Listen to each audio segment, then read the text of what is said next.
இந்த saree வந்து என்கிட்ட 30 வருஷமா இருக்கு. இது வந்து பியூர் ஒரிஜினல் காஞ்சிபுரம் ஒரிஜினல் ஜருகை.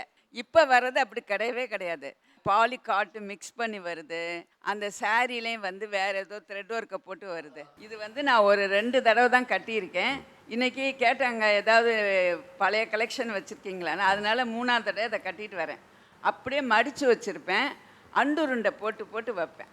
இதெல்லாம் வந்து வாங்க போனால் இப்போ 40,000 அப்படி ஆகும். சொல்லுங்க, எத்தனை வகையான சாரி இருக்கு? சாரி ஏன் உங்களுக்கு பிடிக்குது? Nylon, georgette, cotton, silk cotton, soft silk, chiffon sari, foreign nylex, Chettinad cotton, netted sari, American georgette அந்த காலத்தில் ஸ்ரீதேவி கட்டினது, அப்புறம் இப்போ ஃபேஷனாக வர ஜம்கி சாரீ, அப்புறம் வந்து மிரர் சாரீ, டிசைனர் சாரீ, சணலில் கூட இப்போ சாரீ வந்துருச்சு. அது ரொம்ப நல்லா இருக்கும். அதுலயே வீட்டுக்கார கட்டி தூக்கி எடுத்துட்டு போயிடலாம். சாக்கு மூட்டையில போட்டுட்டு அவர் ஒரு கட்டில கட்டி வச்சா அப்படியே அங்கே உட்காந்துருப்பாரு. இல்லை, கிட்டத்தட்ட 3000 சாரீ வச்சுருக்கேன்.